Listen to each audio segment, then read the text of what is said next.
Hello friends, welcome back to my YouTube channel. आज हम facilities for exporters and importers का unit 5 start करेंगे part B में।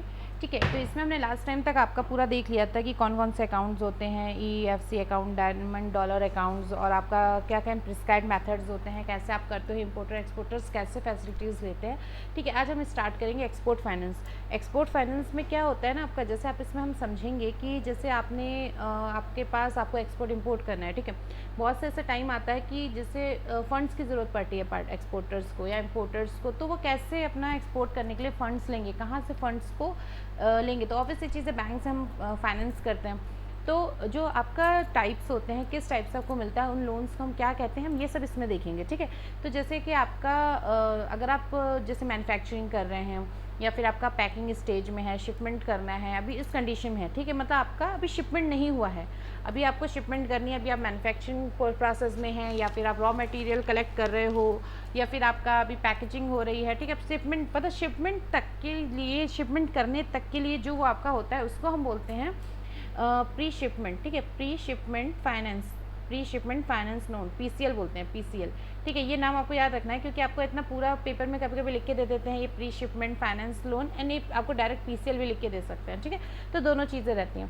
तो प्री, आपको नाम से समझ में आ रहा है ना, हमारा प्री शिपमेंट, देखिए शिपमेंट होने से पहले तक का जितना प्रोसेस है वो इसके अंडर में आता है। ठीक है, इसके बाद आपका सेकंड जो होता है वो होता है कि मान लीजिए आपने शिपमेंट कर दी है। ठीक है, ये नेक्स्ट वाला जो हम सेकंड वाले पॉइंट की बात कर रहे हैं कि आपने शिपमेंट कर दी है, उसके बाद आपको एक्सपोर्ट्स बिल्स को, जैसे आपको कुछ रिडीम करना है या फिर उससे रिलेटेड कोई प्रोसेस है जो शिपमेंट के बाद आते हैं। ठीक है, अगर आपको जो लोन की ज़रूरत पड़ती है ना पोस्ट शिपमेंट के बाद की, तो उस केस में आपको पोस्ट शिपमेंट क्रेडिट मिलता है। ठीक है, पोस्ट शिपमेंट क्रेडिट, जिसको हम पोस्ट शिपमेंट एक्सपोर्ट फाइनेंस भी बोलते हैं, PSEF। ठीक है, तो आपको दो याद रखने हैं कि जो आपको एक्सपोर्ट फाइनेंस मिलता है वो दो टाइप से मिलते हैं। पहला तो आपका रहता है PCL, ठीक है, या फिर आपको उसको सेकंड वाले को आप बोलते हो PSEF। PSEF होता है पोस्ट शिपमेंट एक्सपोर्ट फाइनेंस। ठीक है, ये क्या होता है, शॉर्ट टर्म वर्किंग कैपिटल होते हैं। ठीक है, 1 ईयर्स तक हो सकते हैं, 6 मंथ तक हो सकते हैं, वो आपकी बैंक से आप पहले ही से अपना टर्म क्लियर कर लेते हो, तो उस टर्म्स के हिसाब से आपको शॉर्ट टर्म मिलता है वर्किंग कैपिटल फाइनेंस, जो कि कैसा रहता है, इंटरनेशनली जो आपके इंटरेस्ट रेट होते हैं ना उस पर आपको मिलता है। ठीक है,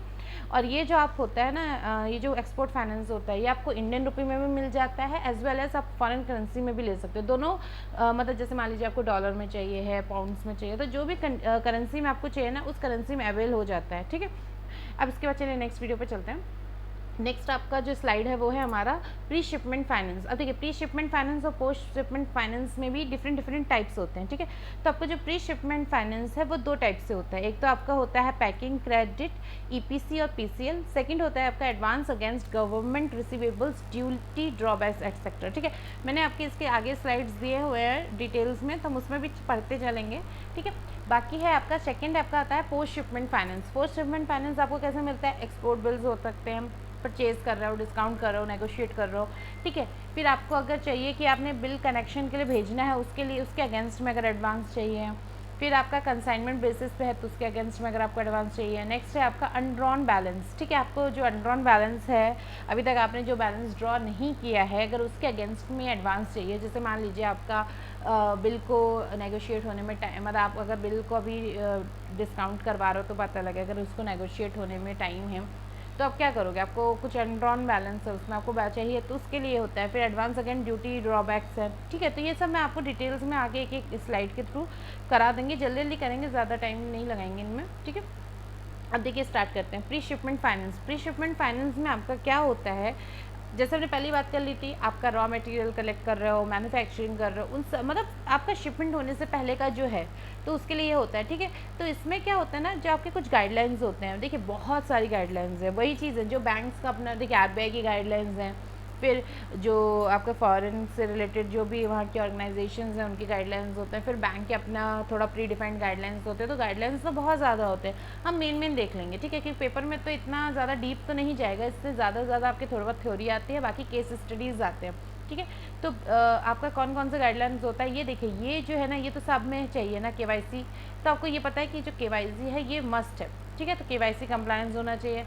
अब आपका बैंक का कस्टमर होना चाहिए ना, मतलब आप किसको लोन दोगे, अब ऐसा तो नहीं कि थर्ड पार्टी आया आपने दे दिया, नहीं, बैंक का कस्टमर होना कंपलसरी है।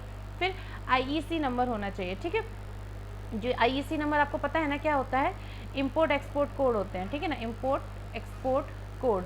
तो ये जो है ना आपका, ये बहुत ज़रूरी होता है, इसको हम बोलते हैं IEC, ठीक है। तो ये आपका होता है इम्पोर्ट एक्सपोर्ट कोड। फिर आपका देखिए, जिसके पास IC नंबर नहीं है उनको आप मान लीजिए वो एक तरीके से इलीगली हो जाता है। आपको पता IC नंबर चाहिए ही होता है, वो या तो फिर बहुत छोटा हो, लेकिन आपको अगर इम्पोर्ट एक्सपोर्ट कर रहे हो तो बैंक आपसे IC नंबर मांगेंगे, ठीक है। आप अपने एंड पे कुछ भी कर रहे हो वो अलग चीज़ है, बैंक आपसे IC नंबर मांगेगा। फिर not on caution list of RBI, ठीक है, मतलब RBI ने जो कॉशन लिस्ट निकाल रखी है या डिफ़ॉल्टर्स की लिस्ट जो निकाल रखी है उसमें इसको नहीं होना चाहिए, ठीक है। और अगर कुछ ऐसे हैं जिनके लिए स्पेसिफिक अप्रूवल लेना है ICGC से, तो आपको वो भी मतलब देखना पड़ेगा कि मतलब कुछ ऐसा है ना कि मान लीजिए स्पेसिफिक अप्रूवल आपका लिस्ट में है तो वो भी आप डायरेक्ट नहीं दे सकते, फिर आपको अप्रूवल की ज़रूरत पड़ेगी ना। तो ये सब ये मस्ट वाला है, ये तो आपको चेक ही करना है हर किसी में। फिर नेक्स्ट आता है आपका क्रेडिट लिमिट कितनी दे रहे हैं। अब मान लीजिए उनका टर्नओवर 50 लाख है, आपने उनको 70 लाख की दे दी। अब भाई जो 50 लाख से ज़्यादा उसका टर्नओवर नहीं है तो आपको 70 लाख पे कैसे करेगा, राइट।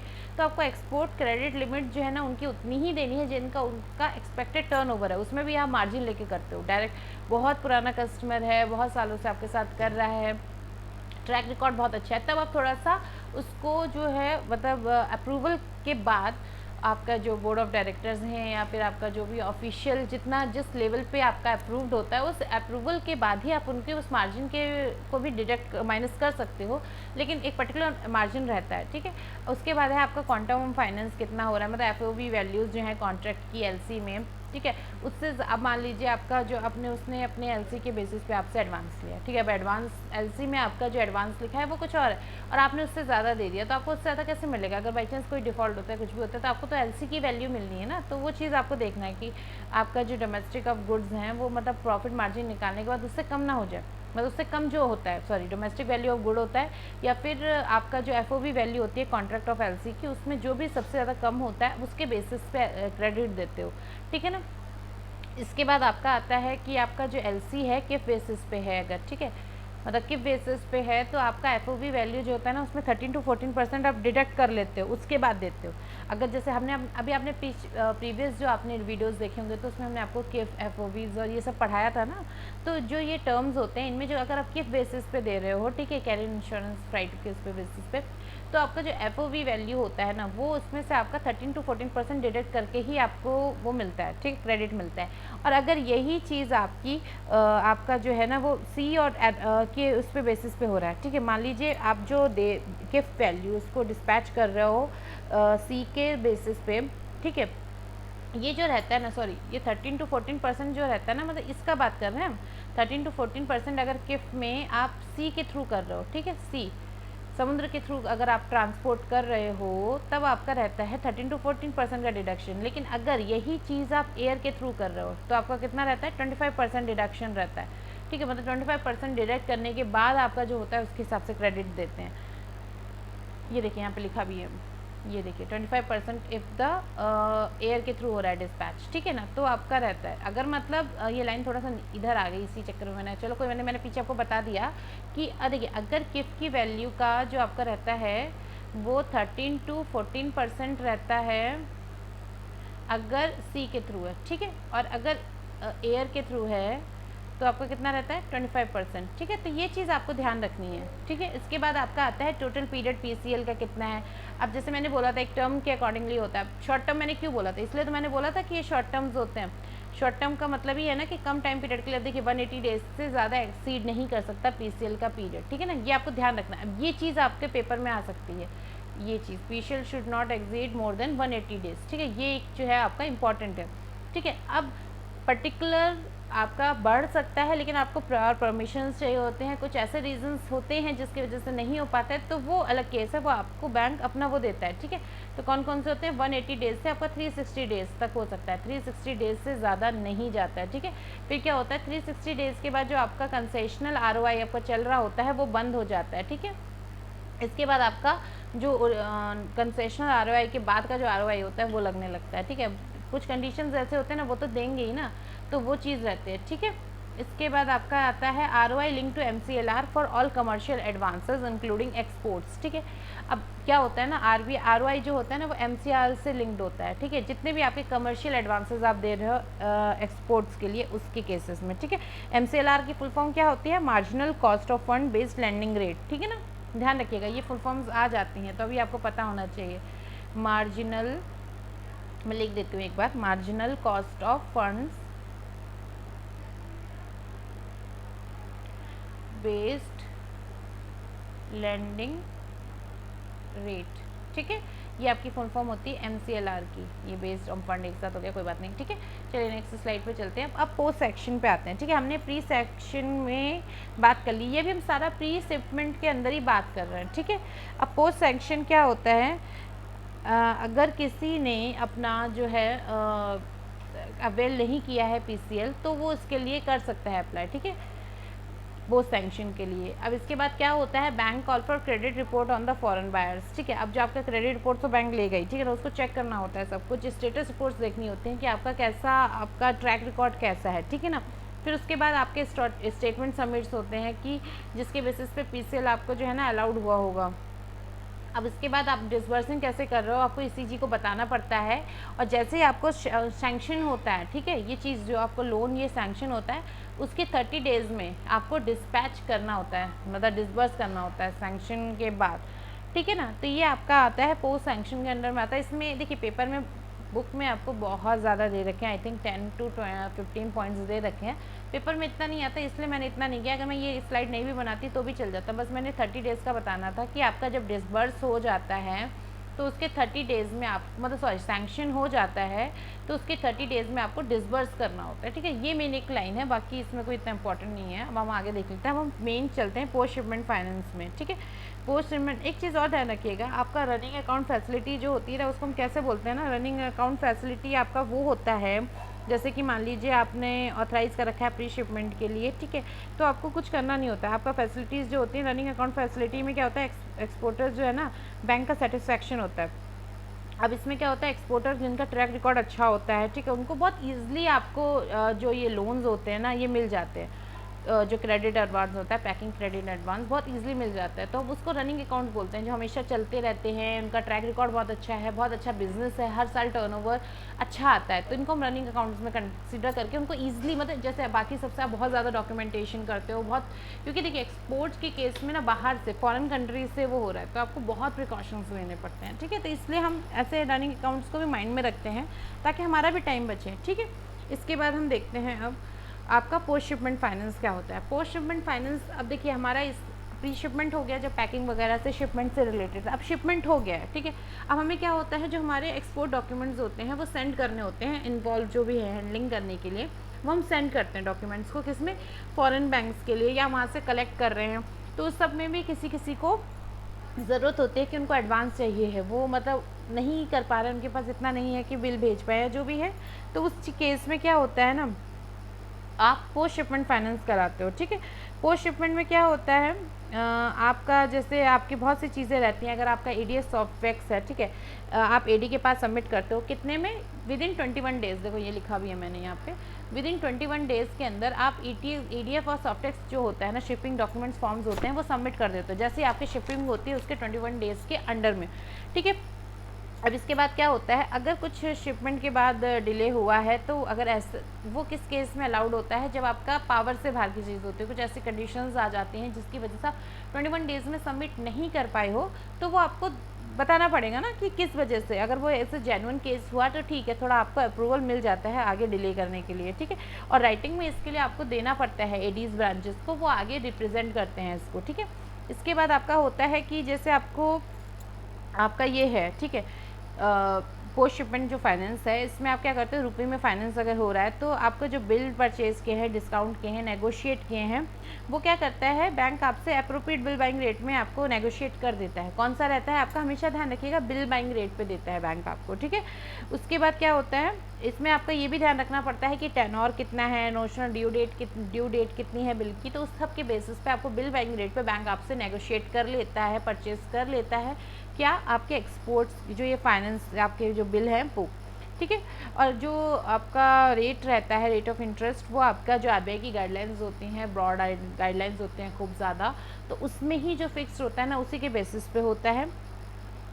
और आपका देखिए ये चीज़ हमेशा ध्यान रखिएगा कि जो भी बिल का आपका परचेज़ हो रहा है, कुछ भी हो रहा है, वो सारा आपका हमेशा जो भी टाइमलाइन है उसको माइंड में रख के ही किया जाता है। टेन्योर का बहुत ज़्यादा रहता है इसमें, ठीक है। आप कोई भी चीज़ ऊपर नीचे नहीं कर सकते, वरना कोई भी बैंक उसको रिजेक्ट कर सकता है। एलसी से ऊपर नीचे आप नहीं जा सकते, या जो भी आपका सेटलमेंट हुआ है, जो भी आपका आप लोगों ने कंडीशंस बनाए हैं, उस कंडीशंस में ही आपको वर्क करना होता है, ठीक है। बैंक्स अपनी तरफ से कुछ नहीं कर सकते। अब देखिए इसमें मैंने इसके आगे आपको जो यहाँ पे लिखा हुआ है, मैंने इसके पर्टिकुलर अलग अलग नहीं बनाया है, तो मैं आपको इसी स्लाइड में सारा समझाती चलती हूँ, ठीक है।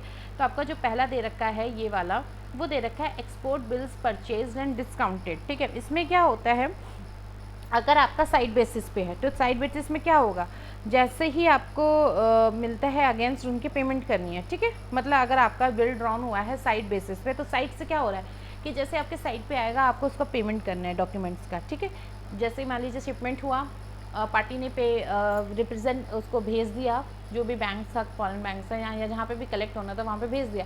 तो जैसे उस बैंक के पास पहुँचता है, उसको 3 to 5 डेज़ का टाइम होता है, जो भी डिसाइडेड होता है, उस 3 डेज़ में 5 डेज़ में उसको जो वो बिल होता है, साइड बिल होता है, साइड बिल में आपको 3 डेज़ का ही टाइम मिलता है, वर्किंग डेज रहते हैं, तो आपको उसमें भेजना पड़ता है, ठीक है। उनको करके तुरंत देना पड़ता है। इसके बाद अगर आपका यूसेंस बिल है, ठीक है, यूसेंस बिल में क्या होता है, आप जो वो बिल है उनको एक्सेप्टेंस बेसिस पे डिस्काउंट करता है बिल, ठीक है। देखिए अगर आपका साइड बिल है तो बैंक आपसे क्या कर रहा है, परचेज कर रहा है वो, ठीक है, वो आपको ले रहा है, आपको पैसे दे रहा है। और अगर ये यूसेंस बिल है तो बैंक डिस्काउंट करता है, ठीक है। ये दो टर्म्स होते हैं, आपको माइंड में रखना है कि परचेजिंग किस केस में होती है, साइड बिल के केसेस में होती है, और डिस्काउंट कब होता है, डिस्काउंट आपका होता है यूसेंस बिल के केसेस में, ठीक है। मैं इसके ऊपर लिख देती हूँ, परचेज आपका रहता है साइड बिल के केस में, ठीक है। और ये जो आपका रहता है, ये आपका रहता है यूसेंस बिल के केस में, ठीक है। ये आपका यूसेंस बिल के केस में होता है डिस्काउंटेड, और परचेज के केस में साइड रहता है। अब देखिए इसमें क्या होता है, जो भी रिस्ट्रिक्टेड कंट्रीज़ हैं तो उसके लिए रिस्ट्रिक्टेड कवर आपका ICGs बनाते हैं ऑब्टेन करने के लिए, ठीक है। अब आपके इसमें क्या रहते हैं कि आपका सीधी सी बात है, बस आपका मतलब इस जो पहला पॉइंट है ना, पोस्ट शिपमेंट फाइनेंस, ये आपके किसके लिए होता है कि आपको इसके अगेंस्ट में एडवांस ले रहे हो, कि आपका जो ये बिल है अगर आप पे रिप्रेजेंट कर रहे हो किसी को, तो वहाँ पे जाके वो पे हो जाए आपका, ठीक है। इसके लिए आपने एडवांस ले लिया, तो बैंक क्या करता है, जो आपका whole turnover post shipment guarantee scheme होती है उसके अंडर में आपको ये एडवांस दे देता है, ठीक है। अब इसके बाद आपका क्या होता है, नेक्स्ट आता है एक्सपोर्ट बिल नेगोशिएटेड। देखिए मेन देख लेते हैं पॉइंट्स, इतना डीप में जाके नहीं पूछेगा पेपर में, इसमें मोस्टली केस स्टडीज़ ही आते हैं, बस हमें पता होना चाहिए कि किस टर्म का क्या मतलब है, ठीक है ना, क्योंकि फिर केस स्टडी में समझ में नहीं आता हम इसको कैसे सॉल्व करें। अब एक्सपोर्ट बिल नेगोशिएशन क्या होता है, नेगोशिएशन जो होता है डॉक्यूमेंट्स का प्लेस, मतलब आपका हम करते हैं जब एक्सपोर्ट डॉक्यूमेंट्स जो होता है ना LCs के अंदर ड्रॉन आपने किया है, जिसमें आपको बैंक को प्रेजेंट कर रहा है और बैंक फाइनेंस कर रहा है आपको, ठीक है। अब इसमें क्या होता है, आपने कंडीशंस तो पहले लिख ही चुके होते हैं सारे नेगोशिएशन से रिलेटेड, या जो भी कंडीशंस होती हैं, तो इशूइंग बैंक जो क्या करता है वो इसका ऑनर करता है कमिटमेंट का, इसको पे करता है, एक्सेप्ट करना है, रीइंबर्स करना है, जो भी रहता है वो सारा काम करता है, ठीक है। मतलब अगर आपने बायर ने पे करा है तो वो जो अगर सारे डॉक्यूमेंट्स प्रॉपर हैं तो वो जो भी पार्टी जिसने बनवाया था उसको पे कर देता है, फिर ये इसको फॉरेन बैंक्स में भेजता है, वहाँ से जो पेमेंट आता है वो उस बैंक के पास रह जाता है अपने चार्जेस डिडक्ट करने के बाद, ठीक है। अब इसके बाद मतलब नेगोशिएशन यही तो हुआ कि बैंक ने उसको पट ले लिया है, ठीक है। अगर आपको ज़रूरत है कि हाँ मेरे पास अभी इस चीज़ की ज़रूरत है, आप मुझे नेगोशिएट कर दो, आप मुझे इतने चार्जेस डिटेक्ट कर लो और इतना मुझे पैसा दे दो, मुझे इसकी अर्जेंट ज़रूरत है। जब ये सारा काम हो जाएगा बैंक वहाँ से ले लेता है अपने पैसे, जो भी बेनिफिशियरी बैंक हैं, ठीक है, इसके हिसाब से। इसमें क्या होता है, आपका ब्राउचर नंबर 600 जो होता है ना उसके कंप्लाइंस में रहता है LC, हमेशा ध्यान रखना, ब्राउचर नंबर 600, ठीक है ना, ब्राउचर नंबर आपका रहता है 600 के उसमें रहता है। और इसमें आपका जो बाकी LCs हैं, जो भी UCPDCs के जो भी आर्टिकल्स हैं, उनको आपको इंश्योर करना होता है, क्योंकि क्लेम में वरना दिक्कत होती है। जब आप क्लेम लेते हो किसी बेनिफिशियरी बैंक से लेते हो ना केस, तो वो इशूइंग बैंक जो होता है वो रिफ्यूज़ कर सकता है रीइंबर्समेंट को ना, तो इसलिए आपको ध्यान देना होता है। जैसे मान लीजिए आपने जो था उसने बनाया भेजा, इशूइंग बैंक ने आगे भेज दिया बेनिफिशियरी बैंक को, सारा हो गया सेटलमेंट। अब जैसे ही पार्टी ने शिपमेंट किया, वो तो गया बैंक के पास, उसने कहा मैंने शिपमेंट कर दिया, मुझे पैसा दे दो, बिल नेगोशिएट करा लिया, नेगोशिएट हो गया बिल, ठीक है। अब जब वो इशूइंग बैंक के पास भेजेगी और डॉक्यूमेंट्स में या कोई भी UCPDC की गाइडलाइन फॉलो नहीं हो रही है, ब्रोचर 600 नहीं है, कुछ भी ऐसा रहा ना, तो इशूइंग बैंक मना कर सकती है ना पेमेंट करने के लिए। तो ये वही चीज़ है, ठीक है। अब कुछ केस होते हैं जो ज़्यादातर इस जब एक्सपोर्ट बिल नेगोशिएट होते हैं तो उस कंडीशंस में देखे गए हैं, जिसकी वजह से ज़्यादातर इशूइंग बैंक जो होता है ना वो रिजेक्ट कर देते हैं। तो वो कौन कौन से होते हैं, बहुत सारे होते हैं, मेन समझ लेते हैं। एक तो हो गया आपका शिपमेंट बहुत लेट हो गया, जिस वजह से भी कुछ इश्यूज़ हो गए, पॉलिटिकल इश्यूज़ हो गए, या फिर कोई ऐसा जैसे नेचुरल डिज़ास्टर्स होते हैं ना, अब मान लीजिए एयर से हो रहा है, बहुत ज़्यादा तूफान आ रहा है, टोर्नेडो आ रहा है, डिले हो गए, तो आप उसमें कुछ कर थोड़ी सकते हो, तो वो चीज़ होता है, लेट शिपमेंट का रहता है। फिर आपका जो एक्सपायरी LC मतलब जो आपकी LC है वो एक्सपायर कर गई, उसके बाद आप सबमिट कर रहे हो डॉक्यूमेंट्स, या फिर आपने जो आपका LC का अमाउंट डिसाइड हुआ था उससे ज़्यादा एक्सेस अमाउंट आपने कर दिया, कि थोड़ा आपने जानबूझ के नहीं किया, हो गया, तो उस केस में भी प्रॉब्लम आती है। आपने तो पे कर दिए सामने वाले को, इशूइंग बैंक उतना थोड़ी पे करेगा, इशूइंग बैंक तो आपको उतना ही देगा ना जितना आपका डिसाइड हुआ है LC में, ठीक है। अब आपका कोई डॉक्यूमेंट साइन नहीं है, ज़्यादातर क्या होता है जो बिल ऑफ लेडिंग्स होते हैं ये सब होते हैं, या इंश्योरर वाले होते हैं ना, जो मेन शिपमेंट जो पोर्ट होते हैं वहाँ पे होते हैं, तो वो साइन करने से या स्टैम्प करने से रह जाते हैं ज़्यादातर। तो उस केस में भी ये कंडीशंस आते हैं कि इशूइंग बैंक मना कर देता है क्योंकि ड्यूली साइन नहीं है, मतलब प्रॉपरली साइन नहीं किए गए हैं उसको, ठीक है। फिर आपका इनसफिशिएंट या इनकम्प्लीट आपका बिल ऑफ लीडिंग है, या बहुत से डॉक्यूमेंट्स, कोई भी इंश्योरेंस अमाउंट है वो सही से नहीं है, बहुत सी चीज़ें रहती हैं जिसकी वजह से ये जो इशूइंग बैंक है वो इसको मना कर देता है कि हाँ मैं नहीं दूंगा, आपके ये डॉक्यूमेंट्स कंप्लीट नहीं है या इम्प्रॉपर है, ठीक है। इसके बाद आपका आता है advance against bill Saint on collection basis, ठीक है, advance Saint on collection basis, ठीक है। तो इसमें आपका क्या रहता है, जो ये रहता है ना, इसमें आपका हम देखते हैं कि आपका जैसे एक्सपोर्ट क्रेडिट लिमिट है, ठीक है, फुली यूटिलाइज हो रही है, ठीक है, और जब बिल LC के अंदर डाउन हुआ है, तो इसमें आप क्या करते हो ना कि एक्सपोर्टर जो होता है ना इन बिल्स को सेंड कर देता है in collection basis in order to delay the realisation, ठीक है, in anticipation of starting of the foreign currency, ठीक है। मतलब बात समझ रहे हो ना, वो क्या करता है, वो कलेक्शन पे भेजता है क्योंकि उसे उम्मीद है कि आगे चल के ये जो पैसा है फॉरेन करेंसी का प्राइस है ये मजबूत हो जाएगा और मुझे फ़ायदा होगा, ठीक है ना। मान लीजिए इसको बोलते हैं ना फ्लक्चुएशंस, जो है एक्सचेंज रेट का जो फ्लक्चुएशन होता है उसको उसमें प्रॉफिट दिखता है, तो उसके लिए वो उसको डिले कर देता है रियलाइज़ कराने में, मतलब टाइम लिमिट के अंदर रखता है तो डिले कर देता है, ठीक है। तो बैंक क्या करती है, अलाउ कर देती है एडवांसेस अगेंस्ट जो ये कलेक्शन बिल्स होते हैं ना जो एक्सपोर्टर ने दिए हैं एज अ रुपी फाइनेंस में, ठीक है ना। आपको अब ऑब्वियसली चीज़ है, अगर हम इंडिया की बात करें तो हम तो रुपी में फाइनेंस करेंगे ना बैंक्स, तो वो क्या करता है, वो रुपये में फाइनेंस कर देता है, और उसके बाद क्या होता है ना, जो फॉरेन करेंसी की लायबिलिटीज़ होती हैं उनको फिक्स नहीं करता। अब जब अगर ठीक है स्ट्रेंथ हो गया तो उसको फ़ायदा हो गया, उसको प्रॉफिट हो जाता है, वो बाकी तो बैंक का पैसा एडवांस का वापस कर देता है अपना, उसको बाकी प्रॉफिट होता है। अब बाई चांस कुछ हो जाए, थोड़ा सा भी स्ट्रेंथ नहीं हुई तो उसमें आपको लॉस हो जाता है। इसमें जो हम देखते हैं ना वो कैसे देखते हैं, transit period plus usance period plus grace period, इसके हिसाब से मिलता है। कंसेसिव जो रेट पीरियड रहता है ना आपका, वो रहता है ट्रांजिट पीरियड प्लस आपका जो यूसेंस पीरियड होता है, यूसेंस पीरियड रहता है प्लस ग्रेस पीरियड आपको एक मिलता है, तो उस बेसिस पे तो इनका जो एड ऑन होता है उतना आपको कंसेशनल ROI मिल जाता है, ठीक है। ROI जो होता है ना वो कंसेशनल वाली ROI मिल जाती है इतने पीरियड के लिए यूसेंस बिल के केस में, ठीक है। और डीप में नहीं जाएंगे, बस ये समझना था कि bill send on collection basis क्यों करते हैं, इसके अगेंस्ट में एडवांस कैसे मिलता है, ठीक है। अब उसके बाद है advance against exports on consignment basis, ठीक है। इसमें क्या होता है, आपके कंसाइनमेंट के बेसिस पे अप्रूवल होता है अब्रॉड में, आपने ठीक है मतलब उनको रख रखा है कंसाइनमेंट्स को, अब्रॉड में ही आप सेल कर रहे हो, रेमिटेंस कर रहे हो सेल प्रोसीड्स का, किसके थ्रू, किसी भी एजेंट के through, at the risk of the exporter, ठीक है। हमेशा रिस्क एक्सपोर्टर का रहता है, बैंक का नहीं रहता है। अब इसमें क्या होता है, जो सेल प्रोसीड्स होते हैं, रेमिट्स हो रहे हैं, ठीक है, गुड्स सोल्ड हो रहे हैं या अनसोल्ड गुड्स हैं, तो गुड्स जो सोल्ड नहीं हुए वो क्या होता है, एक्सपोर्टर को वापस आ जाते हैं, तो इसके अगेंस्ट में भी आपको एडवांस मिल जाता है। जो कंसाइनमेंट बेसिस पे आपने गुड्स सेंड कर रखे हैं ना, उनके अगेंस्ट में भी आपको एडवांस मिल जाता है, ठीक है। पर आपको क्या होता है, जब आपने इनका एडवांस लिया है ना, तो आपका सेल प्रोसीड जो होता है ना वो 6 मंथ्स के अंदर हो जानी चाहिए शिपमेंट के अंदर में, ठीक है। और जो रियलाइजेशन का होता है, इंडियन ओन्ड जो वेयर हाउसेज हैं अब्रॉड में, उसका जो टाइम लिमिट होता है ना जो आपको दिया जाता है रियलाइजेशन का, वो आपका होता है 15 मंथ्स का, ठीक है। ये आपको ध्यान रखना है, आपका 15 मंथ्स का रियलाइजेशन टाइम पीरियड रहता है, ठीक है। अब इसके बाद हम देखते हैं अनड्रॉन बैलेंसेस, एडवांसेस अगेंस्ट अनड्रॉन बैलेंसेस, ठीक है। क्या होता है कि जो आपका मैंने बताया था कि जो एक्सपोर्टर्स होते हैं वो एक पार्ट छोड़ देते हैं, ठीक है ना, जो आपका अनपेड होता है अमाउंट उसका एक पार्ट छोड़ देते हैं, अनड्रॉन बैलेंस उसको कहते हैं, जिससे बाद में वो उसको क्या करता है ना, बायर सेटिस्फाई हो करता है अपना जो भी उसका कहीं और एक्सेस अमाउंट है, वेट हो रहा है, क्वालिटी हो रही है, तो उसके बेसिस पे वो उसको खर्चा करके संभालता है, ठीक है। तो इसके अगेंस्ट में भी आपको एडवांस मिलता है, जो अनड्रॉन बैलेंस रहता है ना उसके अगेंस्ट में भी आपको एडवांस मिलता है, ठीक है।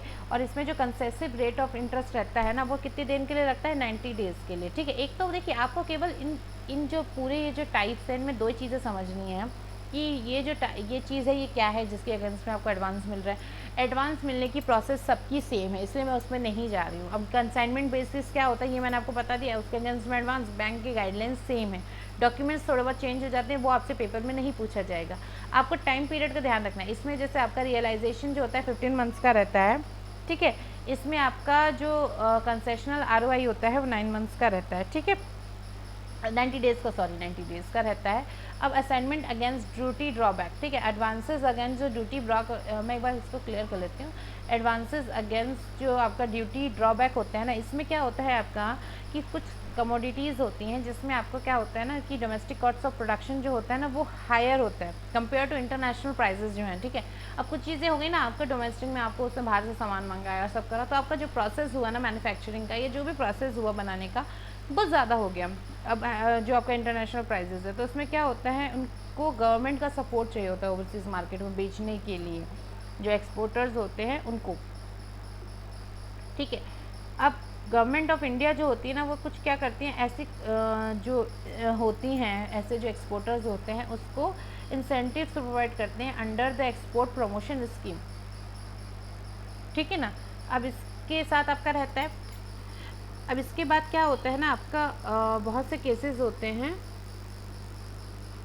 इसमें आपका जैसे बहुत सारी स्कीम्स रहती हैं बैंक गवर्नमेंट प्रोवाइड कराती है जिसको हम बोलते हैं एक्सपोर्ट प्रमोशन स्कीम, ठीक है। एक्सपोर्ट प्रमोशन स्कीम के अंडर में ये चीज़ रहती है।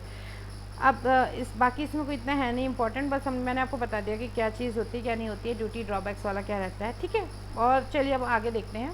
अब आपके जो अदर कंडीशंस रहती हैं, एक तो आपका रहता है पीरियड ऑफ फाइनेंस वाला रहता है, ठीक है। पीरियड ऑफ फाइनेंस का मीन्स क्या हो गया कि कितने टाइम पीरियड के लिए आपका जो ड्यू डेट होता है, नॉशनल ड्यू डेट बोलते हैं उसको हम कैलकुलेट करके अंदाज़ा लगाते हैं कि हमें कितना NTP रहेगा आपका, जिसको क्या बोलते हैं नॉर्मल ट्रांजिट पीरियड का टाइम पीरियड कितना रहेगा, ठीक है। तो उसको हम कैसे निकालते हैं, देखिए एक चीज़ ध्यान रखिएगा, ये जो होते हैं ना, देखिए मैंने लिखा भी है इसमें, सारे एक्सपोर्ट बिल्स पे आपका जो रहता है ना ये कैलकुलेट होते हैं, ठीक है। क्या चीज़, NTP जो होता है नेशनल ट्रांजिट पीरियड, ठीक है। अब इसमें क्या से आप निकालते हो, नॉर्मली आपका ये देखिए लिखा भी है हमने, for all currency export bills, ठीक है। अगर आपका करेंसी फॉरेन करेंसी में एक्सपोर्ट बिल है तो आपका 25 डेज़ रहता है, डिमांड बिल के केस में 25 डेज़ रहता है, एंड यूसेंस बिल के केस में भी आपका 25 डेज़ ही रहता है, ठीक है। ये दोनों तीनों, तो आपने देखा कि कोई भी आपका ये तो 3 टाइप से बिल होते हैं, foreign currency export bills, demand bill, usance bill, तो आपका कितना रहता है, 25 डेज़ रहता है, ठीक है। अब डिमांड बिल्स जो होता है ना वो क्या करता है, पोस्ट शिपमेंट उसमें अलाउड होती है डिमांड्स बिल में, ठीक है। अब तो डिमांड बिल में जब पोस्ट शिपमेंट अलाउड होती है तो उसमें जो कंसेशनल इंटरेस्ट रेट आपको जो मिलता है वो NTP तक मिलता है, ठीक है। और वो फॉर्मूला वही होता है जो हमने प्रीवियसली अभी एक स्लाइड में देखा था, ट्रांजिट प्लस ग्रेस पीरियड वाला, तो वही रहता है, ठीक है। तो वो हम आगे भी स्लाइड में देखेंगे, ठीक है। तो उसमें आपका क्या रहता है, मैंने बताया था ना आपका जो NTP वाला रहता है, यही तो बताया था अभी, देखिए T ट्रांजिट पीरियड प्लस आपका जो यूसेंस बिल रहता है उसका time period plus grace period, ठीक है। तो ये जो आपका मिलके बनता है ये आपका NTP निकल आता है। तो NTP से आपका क्या होता है, यूसेंस बिल के केस में बात हो रही है, ठीक है। तो NTP से क्या रहता है आपका, इतने टाइम पीरियड तक का आपको कंसेशनल रेट ऑफ इंटरेस्ट मिलता है, ठीक है। ये आप चीज़ समझ रहे हो ना, मतलब ये जो आपका टाइम पीरियड है ये NTP से थोड़ा ज़्यादा होता है, इसमें डिमांड बिल में एग्जैक्टली NTP तक मिल रहा है आपको, ठीक है ना। जो डिमांड बिल में है वो एग्जैक्टली NTP तक ही मिल रहा है आपको, क्या चीज़, कंसेशनल इंटरेस्ट रेट जो होता है, ठीक है, कंसेशनल ROI जो होती है वो NTP तक मिल रहा है डिमांड बिल के केस में। पर यूसेंस बिल के केस में आपका क्या रहता है ना, यूसेंस बिल के केस में आपका कंसेशनल रेट जो रहता है वो रहता है ट्रांजिट पीरियड आपका, जो ये NTP है, प्लस यूसेंस बिल का जो टाइम पीरियड है प्लस ग्रेस पीरियड जो आपका है, ठीक है। तो इतना मिला के इतना टाइम पीरियड आपको मिलता है। एक एग्जांपल मैंने इसका लिखा हुआ है वो हम देख लेंगे, लेकिन आप चीज़ ध्यान रखिएगा, कभी भी जो ये वाला टाइम पीरियड है ना, ये T+U+G वाला, ये 365 डेज से ज़्यादा नहीं जाता है, ठीक है। मैक्स टू मैक्स आपका इतना रहता है, इससे ऊपर नहीं जा सकता शिपमेंट का जो रहता है। देखिए अब यहाँ आ भी गए, देखो ये लाइन आ गई, यूसेंस बिल जो आपका है वो आपका कितना रहता है, transit period plus usance plus grace period. ये देखिए ये वाली लाइन जो मैं बता रही थी आपको, है ना। तो ये आपको समझ में आ रहा है ना बात। अब इसमें देखिए एक एग्जाम्पल था, ठीक है, वो हम देख लेते हैं। अगर साइड बिल है, ठीक है, जो हम डिमांड बिल की बात कर रहे थे, तो साइड बिल जो है वो यूएसडी में आपका है, ठीक है, बैंक में आपको सबमिट किया 1/7/2017 में। अब इसके बाद एनटीपी की हमने बात की थी कि एनटीपी, तो एनटीपी कितना अलाउड है, देखिए प्रीवियस स्लाइड में देखते हैं।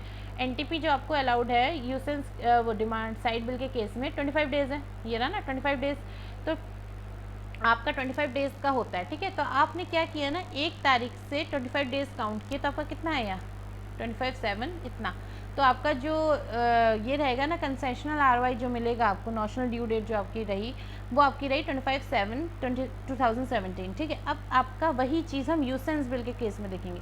ये साइड बिल था, जहाँ पे जो आपका साइड बिल था, जो साइड बिल है वो एनटीपी के इक्वल में रहता है, ठीक है। सॉरी सही से नहीं आया, ये आपका रहता है एनटीपी के इक्वल में, क्या साइड बिल, ठीक है, ये अब छोड़ दो। इसके बाद आपका जो यूसेंस बिल होता है वो रहता है transit period plus usance plus grade period. तो अब देखिए आपका सेम 90 डेज़ का यूसेंस बिल है, ठीक है, इसको जीबीपी में ले रहे हैं। अगर 1/7/2017 को इसको भी किया तो देखिए अब यूसेंस बिल का भी कितना था यहाँ पे, यूसेंस बिल का भी यहाँ पे 25 डेज़ था ये, तो हमारा यहाँ पे 25 डेज़ रहा ये। अब ये हमारा देखिए कैसे हुआ 25 डेज़, ठीक है, प्लस आपका यूसेंस का टाइम कितना है 90 डेज़ प्लस 90 डेज़, ठीक है। अब देखिए यहाँ पे ग्रेस पीरियड कुछ दे रखा है, नहीं दे रखा है, तो हम इसको 0 मान लेंगे, ठीक है। जब आप इसको टोटल करोगे तो उसके बाद जो टाइम पीरियड आएगा ना वो इतना आएगा, ठीक है ना। आपका मतलब जो आप डेट है ना, अब इतने दिन को कैलकुलेट कर लोगे ना 115 दिन को, तो 115 दिन को जब आप कैलकुलेट करोगे ना तो आपके इतने दिन आएंगे, ये वाला 23/10/17, ठीक है ना। तो इस तरीके से हम इसको करते हैं, ये आपको पता होना चाहिए यूसेंस और साइट का। ये आपको एक ध्यान देने वाली चीज़ है, पेपर में इससे मतलब जो केस स्टडीज़ बनती है उसमें आपको ऐसा कैलकुलेट करना होता है, जो आपका आरवाइज होते हैं तो उनको ऐसे कैलकुलेट करना होता है। तो ये वाली जो स्लाइड थी ना ये इंपॉर्टेंट थी आपकी।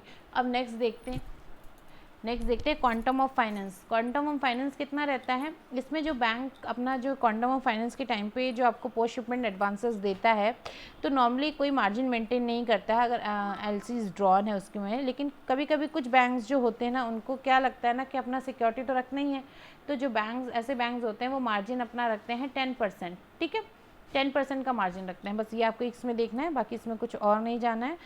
अब आपका रहता है next crystallisation of overdues bill, ठीक है। क्रिस्टलाइजेशन ऑफ ओवरड्यूज बिल में आपका क्या रहता है कि आपका जो फॉरेन करेंसी होती है, ठीक है, अगर आपका बहुत टाइम हो गया ड्यू डेट के ऊपर हो रहा है, ठीक है, और आपका रियलाइज़ नहीं हो रहा है बिल, तो आप क्या करोगे उस फॉरेन करेंसी को आप कन्वर्ट कर दोगे अपना नॉर्मल होम करेंसी में। ऐसा क्यों करते हैं, क्योंकि अगर मान लीजिए फॉरेन करेंसी स्ट्रेंथन हो रही है तो आपका जब आप फ्लक्चुएशन हो गया ना एक्सचेंज रेट में, अगर बाद में आप कभी करोगे तो आपको बहुत बिल को करने में बैंक को नुकसान होगा ना, तो वो क्या करते हैं क्रिस्टलाइजेशन कर देते हैं जो भी ओवरड्यूज बिल्स होते हैं, सॉरी। तो ओवरड्यूज बिल में क्या होता है आपका फॉरेन करेंसी से आप होम करेंसी में उनको कन्वर्ट कर लेते हो, ठीक है। अब किस टाइम पे करना है, कितना मार्जिन रखना है, वो बैंक टू बैंक डिफर करता है, ठीक है, ये आपका रहता है। नेक्स्ट आपका आता है, लेकिन फेडरल रूल के अंदर रहता है, ये ध्यान रखिएगा। नेक्स्ट आपका आता है export credit in foreign currency, ठीक है। Export credit in foreign currency में आपका क्या रहता है, परमिट कर रहे हैं बैंक्स एक्सटेंड करने के लिए फॉरेन करेंसी में, ठीक है। एक्सपोर्टर क्लाइंट्स अगर हैं फॉरेन करेंसी में चाहिए एट कौन से लिबोर लिंक रेट पे देते हैं, ठीक है, पहले ये चीज़ ध्यान रखिएगा कि ये आपको परमिट कर देते हैं, आपको फॉरेन करेंसी में भी क्रेडिट मिल जाता है लेकिन वो हमेशा लिबोर लिंक रेट रहता है।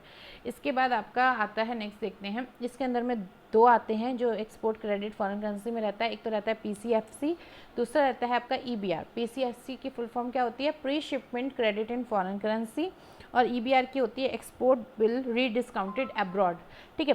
तो पीसीएफसीज में आपका क्या रहता है, जो फॉरेन करेंसी में आपको मिलता है ना वो आईएनआर में भी अलाउड होता है, ठीक है। द पीसीएफसीज में क्या होता है, जैसे मतलब मतलब ऐसे समझिए आपकी जो आईएनआर के लिए आपके जो रहते हैं ना सेट जैसे तरीके से रहता है वैसे इसका फॉरेन करेंसी का भी रहता है।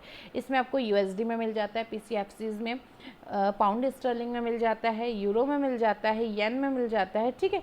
मतलब आपके पास बैंक के पास जो भी फॉरेन करेंसी अवेलेबल होती है बैंक उसमें उतने में आपको ये दे देता है, ठीक। ये वाला जो पीसीएफसीज वाला लोन रहता है।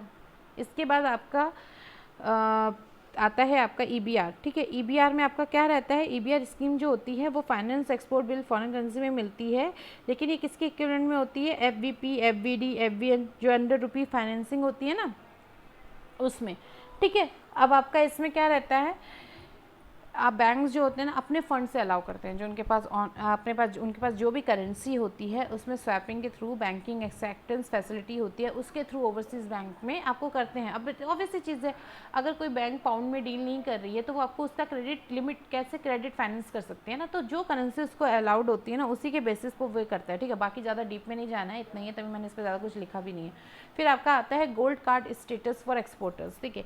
गोल्ड कार्ड जो होते हैं ना वो ministry of commerce and industry ने फॉरेन ट्रेड पॉलिसी के लिए गोल्ड कार्ड स्कीम एक लॉन्च की थी, जिसमें बहुत ज़्यादा जो एक्सपोर्टर्स हैं ना क्रेडिट वर्दी हैं, बहुत अच्छा गुड ट्रैक रिकॉर्ड्स हैं और सब कुछ ऐसा है ना उनके लिए बनाया गया था, ठीक है, ताकि वो ईजिली और सिंपल वे में अपना जो है ना उसको यूज़ कर सकें। छोटे मोटे टाइम के लिए लिमिट अगर चाहिए तो इसी के कार्ड के बेसिस पे हो जाएगी, उनको ज़्यादा कुछ करना ना पड़े, ठीक है। अगर वो इस चीज़ की रिक्वेस्ट करते हैं तो 25 डेज से ये हो जाता है, ठीक है, प्रोसेस हो जाता है। 15 to 7 डेज़ में इनको फ्रेश एप्लीकेशन हो जाती है और रिन्यूअल भी आपका हो जाता है। जैसे 15 डेज़ में आपका अगर फ्रेश है तो वो हो जाएगा, अगर आपको रिन्यूअल करना है जो आपके एडहॉक लिमिट्स हैं तो वो कितने डेज में हो जाता है, 7 डेज़ में हो जाता है, ठीक है। लेकिन इसके लिए आपको ये ध्यान रखना है कि 3 ईयर्स का उनका अच्छा रहा हो, कम से कम एटलीस्ट 3 ईयर्स तक बैंक, कुछ बैंक्स ऐसा मानते हैं कि 3 ईयर्स का लेना है, सब बैंक्स का डिफर करता है, ये भी आपको ध्यान रखना है, ठीक है। तो इस टाइप से आपका गोल्ड कार्ड होता है, ये आपको पता होना चाहिए ना गोल्ड कार्ड क्या होता है, इसके लिए ही मैंने आपको बताया, ठीक है। बाकी आपको मेन जो देखना है वो यही देखना है, 25 डेज़, 15 डेज़, 7 डेज़, ठीक है। ये application, renewal application and ad hoc limits के लिए होता है, ठीक है। अब आपका आ गया export data processing and monitoring system, EDPMS।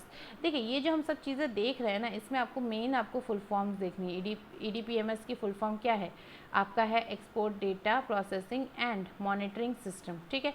अब ऑब्वियसली चीज़ हम यहाँ किस चीज़ की बात कर रहे हैं, नाम से ही समझ में आ रहा है, एक्सपोर्ट डेटा, मतलब आपका एक तरीके से डेटाबेस पूरा बना लेते हैं जहाँ पे आपका सारा जो है ना मॉनिटरिंग की जा सकती है। अब देखिए एक ही जगह अगर आपको मिलेगा तो AD ब्रांचेस हैं, कस्टम्स जो है उन्होंने डाला, सर्च किया, हाँ मिल गया, ठीक है, ये कॉशन लिस्ट में नहीं है, ये कॉशन लिस्ट में है, तो आपको क्या होता है शिपिंग बिल ईजी हो जाता है कॉशन लिस्ट एक्सपोर्टर्स के लिए हैंडल करना, ठीक है। जो डिलेड यूटिलाइजेशन होता है ना एडवांसेस का वो भी ईजी हो जाता है, उनको ईजिली सब मैनेज किया जा सकता है।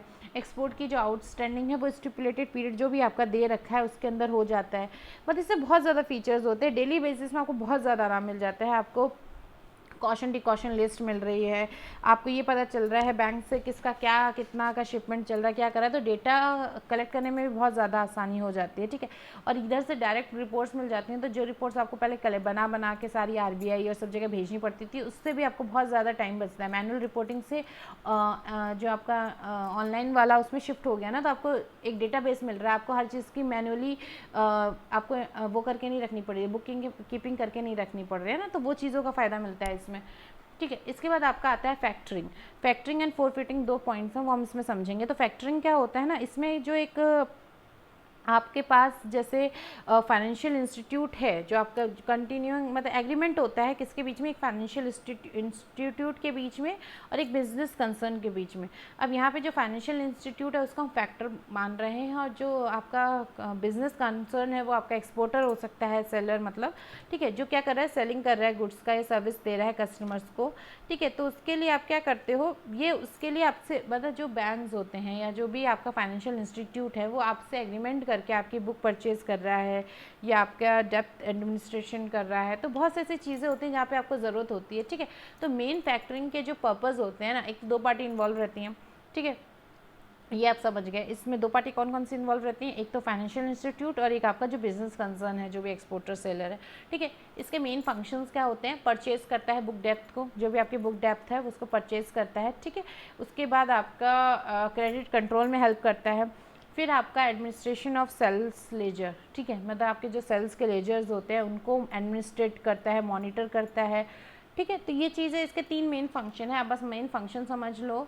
फैक्टर्स क्या होता है हमने ये बता ही दिया। अब अदर सर्विसेज जो ये प्रोवाइड कराते हैं मेन फैक्टर्स के अलावा, एक तो होता है डेब्ट एडमिनिस्ट्रेटर। इसमें क्या होता है, ये आपके जो क्लाइंट्स के सेल लेजर्स होते हैं उनको मेंटेन करता है। ठीक है, कॉस्ट ऑफ बुक कितनी है, इनवॉइसेस कितना हो रहा है, आपका क्रेडिट कंट्रोल कितना करना है, वो सब इसमें जो रहता है ना आपका बुक में रहता है ना, तो ये सारा उसको एडमिनिस्ट्रेटेड करता है। ठीक है, आपका कितना डेप्थ कहाँ चल रहा है, कितना आपको क्रेडिट लेना है, वो सब इसमें रहता है। क्रेडिट प्रोटेक्शन कितना रहता है कि आप ऐसा नहीं है ना कि आपने यहाँ से क्रेडिट ले लिया, वहाँ से क्रेडिट ले लिया। ठीक है, आपको ये भी देखना पड़ता है कि आपका जो पीरियड ऑफ टाइम में आप कैसे पे कर रहे हो, क्लाइंट की फ़ी कितनी आ रही है, सब कुछ मतलब एक मेंटेन रहे आपको, आप जो आपने एडवांसेस लिए आप उसको भी पे कर पाओ और आपको भी लगातार इनफ्लो आउटफ्लो होता रहे कैश का। ठीक है, क्रेडिट का। फैक्टर फाइनेंसिंग क्या होती है, जैसे कि आपके इंडियन फाइनेंसिंग में एसेंशियल एक्टिविटी जो होता है ना फैक्टर का बहुत ज़्यादा रहता है। फैक्टर क्या करता है, आपका 70 to 80% जो एडवांसेस होते हैं उसके आउटस्टैंडिंग डेब्ट्स को करके आपको बिलिंग करता है ना, कि मतलब आपको एडवांसेस इतने 70 to 80% तक मिल जाए। ठीक है, तो ये रहता है। और फैक्टर फाइनेंसिंग जो होता है बहुत से कंट्रीज़ में इतने इंपॉर्टेंट है भी नहीं, कुछ कंट्रीज़ इसको नहीं मानती है, नहीं करती हैं, तो वो भी चीज़ भी रहती है। ठीक है, इसके बाद आपका आता है फैक्टर मैकेनिक्स। क्या होता है, मतलब वो चीज़ आपका ऐसे रहता है ना कि कितना आपका फैक्टर और क्लाइंट का क्या रहता है, कैसे दो पार्टीज़ कर रहे हैं एडवांसेस का, उस टाइप से इसमें रहता है। ठीक है, अब इसके बाद आपके जो इसमें जो वो रहता है ना कि एक्सपोर्टर और क्लाइंट के इसके हिसाब से, प्राइस के हिसाब से आपका इंटरनेशनल फैक्टरिंग जो होती है ना वो इस टाइप से भी करी जा सकती है। Single factor system, 2 factor system, direct export factoring, direct import factoring. ठीक है, तो सिंगल फैक्टर सिस्टम में क्या होता है, जो आपका एक्सपोर्टर इंपोर्टर होता है ये कॉमन फैक्टर डिसाइड कर लेते हैं ना। ठीक है, कि ये कंट्री है, यहाँ पे हम दोनों का है, तो यहाँ पे हम अपना एक ऑफिस ब्रांचेस बना लेंगे, जिससे क्या होगा आपका प्रोसेस भी स्पीड अप हो जाएगा। राइट, और जो कॉस्ट लगेगी वो भी कम हो जाएगी ना। अब जैसे मान लीजिए ठीक है, 2 अलग अलग कंट्रीज़ में है, पर उन्होंने अपना ऑफिस एक ऐसी जगह सिचुएट किया जहाँ से दोनों लोगों को अपना सामान बेचने खरीदने में, इंपोर्ट एक्सपोर्ट करने में बहुत ज़्यादा आराम रहेगी, तो वो एक सिंगल फैक्टर सिस्टम बोला जाता है। 2 फैक्टर सिस्टम में कैसे रहता है कि मान लीजिए 2 डिफरेंट कंट्रीज़ में है, ठीक है, वो एक जगह नहीं ला सकते, अपना जो ऑफिस ब्रांचेस हैं वो कॉमन फैक्टर में नहीं यूज़ कर सकते, तो वो क्या करेंगे, इंडिपेंडेंटली अपनी सर्विसेज जो है ना एक्सपोर्टर इम्पोर्टर उसको यूज़ करेंगे, मतलब अपना अलग अलग बनाएंगे, फिर वैसे करेंगे, मतलब एक तरीके से जो नॉर्मल फैक्ट जो चलता है वही चीज़ है। ठीक है, मतलब इसमें 2 कंट्रीज़ का यूज़ हो रहा है, मतलब थर्ड कंट्री नहीं आ रही है, दोनों डायरेक्ट आपस में इंपोर्ट एक्सपोर्ट कर रहे हैं। ठीक है, फिर डायरेक्ट एक्सपोर्ट फैक्टरिंग क्या होता है, इसमें क्या होता है, जो फैक्टरिंग कंपनी होती है वो क्या करती है, एक्सपोर्टर कंट्री जो होती है ना उसको इंगेज रखने के लिए, मतलब वही सारा कर रही है, अपना अपने हिसाब से अरेंजमेंट कर रही है, जो असेसमेंट ऑफ क्रेडिट है सारा वही कर रही है एक्सपोर्टर की कंट्री जो है। और डायरेक्ट इंपोर्ट फैक्टरिंग में क्या होता है, जो इंपोर्टर कंट्री है वो सारा ये काम कर रहा है कि मतलब कैसे प्राइमरी फैसिलिटेट करे, फाइनेंसिंग जो डेप्ट्स हैं उनको कैसे मैनेज करे, तो ये होता है, मतलब एक्सपोर्टर वाले डायरेक्ट एक्सपोर्ट में एक्सपोर्टर कर रहा है और डायरेक्ट इंपोर्ट वाले में इंपोर्टर कर रहा है। ठीक है, अब आपको पता ही है एडवांटेज क्या होता है फैक्टरिंग के, एक तो आपका 75 से 80% जो आपका इनवॉइस वैल्यू होती है उसका डायरेक्ट आपको फाइनेंस मिल जाता है। फिर जो आपको इसमें एलसी नहीं भी होगा ना तो भी आपको हो जाता है, तो आपका जो इम्पोर्टर का है ना कॉस्ट बचता है ना, काफ़ी कॉस्ट बचता है अगर आपने एलसी नहीं भी बनाई, अगर आपने ये फैक्टर सिस्टम्स यूज़ किया। मान लीजिए अगर आपने कॉमन ब्रांचेस बना दी तो एलसी बनाने की ज़रूरत ही नहीं है, आपका कॉमन जगह पे आ गया ना, तो वो एलसी से बनाने से भी कहीं कहीं बच जाते हो आप। फिर आपका क्रेडिट चेक भी इंपोर्टर बायर्स का रहता है, आपको पता है कि वो कैसे हैं, इंपोर्टर कैसे हैं, बायर। आप एलसी क्यों बनवाते हो, क्योंकि आपको डाउट होता है कि आगे चल के पे नहीं करेगा, बहुत बड़ा अमाउंट रहता है। ठीक है, आपके सेल्स लेजर्स मेंटेन हो जाते हैं, तो बहुत सी चीज़ें हैं जिसकी वजह से हम फैक्टरिंग यूज़ करते हैं। और फोरफिटिंग क्या होता है, फोरफिटिंग में आपको क्या होता है, एक मैकेनिज़्म होती है जिसमें हम क्या करते हैं ना कि अपना जो आपने फाइनेंस किया है, ठीक है, एक्सपोर्ट का डिस्काउंट में, मतलब रिसीवेबल में, चाहे आपका रिकोर्स वे में हो चाहे विदाउट रिकोर्स वे में हो, तो आपको फिक्स रेट में आप उसका जो वैल्यू होता है ना, फुल वैल्यू, उसके हिसाब से आप करते हो। जैसे कि देखो मैं समझाती हूँ कि एक बार पढ़ लेते हैं line, a mechanism for financing by discounting of export receivables without recourse through the exporter seller for a medium term और a fix rate basis for the full value of the contract invoice. ठीक है, means क्या हुआ कि आपने finance कर रहे हो, ठीक है, जो एक्सपोर्ट का रिसीवेबल्स हुए हैं उसके बेसिस पे आपको डिस्काउंट करके फाइनेंस कर रहे हो, जिसमें आपको एक्सपोर्टर सेलर्स को रिकोर्स करने की ज़रूरत नहीं है, मीडियम टर्म के लिए होता है, बहुत लॉन्ग टर्म के लिए नहीं होता है ना, शॉर्ट टर्म के लिए होता है। ठीक है, उसमें फिक्स रेट के बेसिस पे, जो भी फिक्स रेट डिसाइड होते हैं उसके बेसिस पे आप उसको क्या करते हो, फुल वैल्यू जो भी कॉन्ट्रैक्ट इनवॉइस की होती है उसके बेसिस पे दे देते हो। ठीक है, क्या फाइनेंस कर देते हो। ठीक है, और जो ये होता है आपका 12 मंथ से, अगर शॉर्ट पीरियड के लिए है तो 12 मंथ्स का रहता है, ठीक है। उसमें 5 पार्टीज़ होते हैं, हमेशा ध्यान रखिएगा। एक्सपोर्टर होता है, इम्पोर्टर होता है, जो फाइनेंसर होता है, जो फाइनेंस कर रहा है वो होता है, बैंक ऑफ एक्सपोर्टर होता है, बैंक ऑफ इम्पोर्टर होता है, ठीक है। 5 लोग होते हैं इसके अंदर में जब आप फोरफिटिंग का यूज़ कर रहे हो, ठीक है। अब फोरफिटिंग में फ़ायदा क्या होता है, देखिए हम ये डायरेक्ट समझ लेते हैं, इतना जाने की ज़रूरत नहीं है इसके अंदर। एक तो आपका पॉलिटिकल और जो कमर्शियल रिस्क होता है वो चला जाता है, ठीक है, क्योंकि फाइनेंस किसी और ने कर दिया, उसने ले लिया अपने उसमें एंड पे, ठीक है। फिर आपका जो 100% फाइनेंस होता है, जो भी इनवॉइस ड्रॉन हुआ है उस पर आपका 100% फाइनेंस होता है, कोई मार्जिन नहीं होता है 90-80% का, ठीक है। फिर रिकोर्स फैसिलिटी नहीं होती है, आप इसको रिकोर्स नहीं कर सकते, किसी और को नहीं दे सकते, ठीक है। इसके बाद आपका रहता है फ्रीडम रहता है, जो आपका क्रेडिट एडमिनिस्ट्रेशन होता है या आपको फॉलोअप करना है, वो सबसे आप फ्री हो जाते हो, फ्रीडम मिल जाता है आपको। और जो क्रेडिट एक्सपोर्ट इंश्योरेंस होता है उसके लिए एक तो आपका जो पेपर वर्क होता है वो कम हो जाता है, फिर कॉस्ट भी कम हो जाती है। तो फोरफिटिंग जो है ना आपको बहुत ज़्यादा फ़ायदा देती है, इसलिए लोग इसको यूज़ करने की सोचते हैं, लेते हैं, फाइनेंस इसके थ्रू भी लेते हैं। फिर exchange trade control guidelines for importers, ठीक है, हम इसके अंडर में नहीं जाएंगे। आईसी आपको पता है इंपोर्ट एक्सपोर्ट कोड होता है, ज़रूरत होती है, डीजीएफटी से इशू होता है, वहाँ से आपको कराना पड़ता है। फिर अप्रूव्ड कमोडिटी, अप्रूव्ड कमोडिटी क्या होता है, एक आपका फ्री परमिसल और इम्पोर्ट लाइसेंस होता है जिसमें आपको जो कमोडिटी आपको इंपोर्ट एक्सपोर्ट करनी है उनका अप्रूवल होता है कि हाँ ये जो है ना ये फ्रीली इंपोर्ट हो सकता है, इस पे आपका कॉशन लिस्ट में नहीं है, या कुछ जो बैंड आइटम होते हैं, रिस्ट्रिक्टेड आइटम्स होते हैं उसमें नहीं है।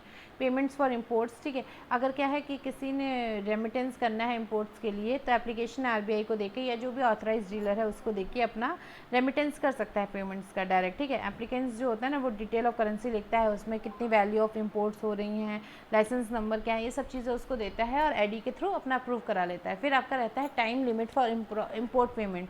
अब देखिए टाइम पेमेंट तो रहती है, जैसे अगर आपका शिपमेंट के 6 मंथ से ऊपर नहीं होना चाहिए, आपको पता है अगर आपका शिपमेंट हो गया तो उसके 6 मंथ के अंदर में आपको पेमेंट करनी होती है, ठीक है। अब डेफर्ड पेमेंट है वो सब रहता है, वो सब आपका 6 to 5 ईयर्स के बीच में रहता है, मतलब 6 to 5 ईयर्स के बीच के ही आपका सारा रहता है, तो वो आपको देखना पड़ता है कि क्या आपने डिसाइड किया है, किस टाइप की पेमेंट का मोड है, क्या है, ठीक है। फिर आपका आता है एडवांस रेमिटेंसेस, ठीक है। एडवांस रेमिटेंस क्या होता है कि पेमेंट आप कर रहे हो, किसी इंपोर्ट ऑफ गुड्स आप ले रहे हो, उसके लिए आप एडवांस में पेमेंट कर रहे हो, तो वो सब रहता है कि कितना होता है। नॉर्मली यूएसडी 2 लाख तक आपका जो होता है ना, आप अगर ट्रांजैक्शन है उसमें सप्लायर को सेंड कर रहे हो, 2 to 5 लाख के बीच में ज़्यादातर इसकी रेंज रहती है, ठीक है। एविडेंस ऑफ इम्पोर्ट, ठीक है, अब आपका जो एविडेंस आप इम्पोर्ट कर रहे हो उसके एविडेंसेस क्या हैं वो भी आपको सारा देख के रखना पड़ता है। बिल ऑफ एंट्री पॉइंट जो आपका है, ठीक है, अगर आपने पोस्टल अप्रेजल है, ठीक है, आप एलसी ओपन कर रहे हो, तो ये सब चीज़ें आपको ध्यान में लेनी है। मेन बस इतना ही था, हम इसके अंदर ज़्यादा डीप में नहीं जा रहे हैं, नहीं आता है पेपर में, ठीक है। फिर आपका इंपोर्ट फाइनेंस जो है इसको हम एक बार समझ लेते हैं, इसके बाद हमारा टॉपिक कंप्लीट हो जाएगा, एक और इसके बाद रह जाएगा बस। इंपोर्ट लेटर ऑफ क्रेडिट आपका जो रहता है, ठीक है, इंपोर्ट लेटर ऑफ क्रेडिट क्या रहता है, फाइनेंसिंग इंपोर्टर होता है, जो इंपोर्टर होता है ना वो एलसी लिमिट्स को सैंक्शन कराता है बैंक से और इस्टेब्लिश करता है जो आपका एलसी होता है ना उसको, ठीक है। तो इसको क्या हम जो इंपोर्ट एलसी होते हैं इसको हम लिक्विडिटी जनरेट करने के लिए मोस्टली यूज़ करते हैं, ठीक है। अब बाकी इसमें कोई इतना इंपॉर्टेंट है नहीं तो हम इतना जाएंगे नहीं, बस आपको जानना है कि इंपोर्ट फाइनेंस के अंदर में क्या आता है, क्योंकि आपने एक्सपोर्ट फाइनेंस देखे थे ना, 2 चीज़ें थी, पीसीएफसीज और वो ईबीआर, तो उसी की तरह इसमें क्या होता है, इंपोर्ट लेटर ऑफ क्रेडिट होता है और इंपोर्ट लोन्स होते हैं, ठीक है। इतना अंदर डीप में नहीं पढ़ना है, हमें बस ये 2 चीज़ें जाननी है कि एक्सपोर्ट फाइनेंस के अंदर में क्या रहता है। तो देखिए आपने देखा था कि एक्सपोर्ट वाला जो फाइनेंस था उसमें हमारा क्या था, पीएफ वाला था और ईबीआर था, ठीक है, पीईएफसी, ठीक है, ये था, और ईबीआर था, सॉरी ईबीआर, ठीक है। तो ये 2 थे, इसमें आपका import letter of credit, import loans रहता है, ठीक है, यही 2 इंपॉर्टेंट थे। अब देखिए वहाँ पे हमने export data processing monitoring system देखा था, ईडीपीएमएस, ये तो देखा था ईडीपीएमएस। यहाँ पे हम क्या देख रहे हैं, यहाँ पे आई की जगह आई आ गया, IDPMS, import data processing system, same work है। आपका जो मॉडिफाइड बिल ऑफ एंट्रीज आ रहे हैं, एडी बैंक्स कंसर्न होते हैं, वो डायरेक्ट देख सकते हैं, आपका ट्रांजैक्शन देख सकते हैं, इसके लिए होता है। मीन्स जो चीज़ एक्सपोर्ट के लिए बनी है वो चीज़ इंपोर्ट के लिए भी बनी है, ठीक है। अब ट्रेड क्रेडिट आगे आपका जैसे रहता है, ठीक है, ये सब मैंने आपको बता दिया, इसमें देखना नहीं है कि प्राइमरी डेटा इंपोर्ट ट्रांजैक्शन करते हैं, एडी कोड डालता है, उसको सब पता चल जाता है। एक्सपोर्ट का भी ऐसे ही देखते हैं, ठीक है, सेम वैसे ही होता है। अब आपका ट्रेड क्रेडिट 2 टाइप से रहता है, एक तो सप्लायर क्रेडिट रहता है, दूसरा आपका बायर क्रेडिट रहता है, ठीक है। तो सप्लायर क्रेडिट आपको भी पता है कि क्या है, सप्लायर क्रेडिट क्या होता है कि क्रेडिट को डायरेक्टली एक्सटेंड कर रहे हैं आप ओवरसीज सप्लायर्स के लिए, ताकि वो गुड्स को इंपोर्ट कर सकें, ठीक है। सेम बायर का क्रेडिट रहता है, तो आपको बस पता होना चाहिए ट्रेड क्रेडिट 2 टाइप से, buyer credit and supplier credit. बाकी इसके अंदर डीप में नहीं जाना है हमको। अब cost of raising trade credit ये देख लेते हैं हम। इसमें क्या रहता है कि जो आपको कॉस्ट सीलिंग होती है रेजिंग ट्रेड करने के लिए, वो 350 बेसिस पॉइंट से रहती है। आप कितने कर सकते हो? 6 मंथ तक कर सकते हो, ठीक है। किस पे? लिबोर पे। ये मैंने लिखा नहीं है, मैं बता देती हूँ। लिबोर का आपका रहता है, लिबोर के लिबोर, ठीक है। लिबोर के बेसिस पे आप इसको 6 मंथ तक कर सकते हो, ठीक है। और इसमें आपका क्या रहता है, इसमें आपका ऑल इन कॉस्ट इंक्लूड होते हैं, चाहे आपका अरेंजर फीस हो, अपफ्रंट फीस हो, मैनेजमेंट फीस हो, हैंडलिंग एंड प्रोसेसिंग चार्जेस जो होते हैं, out of pocket legal and expenses होते हैं, तो वो सब इसके अंदर आता है cost of raising trade credit, ठीक है। इसमें आपका 350 बेसिस पॉइंट से 6 मंथ्स का रहता है, किस पे? लिबोर पे, ठीक है। इसके साथ ही हमारा जो है ना ये कंप्लीट हो जाता है पार्ट बी। मैंने ये पूरी यूनिट कर दी। वैसे मैं पार्ट सी में भी इसको आपको प्रोवाइड करा सकती थी, लेकिन मैंने सोचा इसको जल्दी से फिनिश कर लेते हैं ताकि आगे के चैप्टर्स देख पाए, ठीक है। क्योंकि वीडियो बनाने में मुझे भी डिले हो रहा है, बहुत सारे एग्जाम्स हैं मेरे भी, तो मैं आपको थोड़ा सा डिले से ही वीडियोस प्रोवाइड कर पाऊँगी, ठीक है। Thank you so much for watching. अगर कोई इशू है, कोई डाउट है, कोई कमेंट है, मेरे से कोई मिस्टेक होगी तो आप मेरे को बता सकते हो वीडियोस के वो कमेंट सेक्शन में जाके, ठीक है। Thank you so much for watching.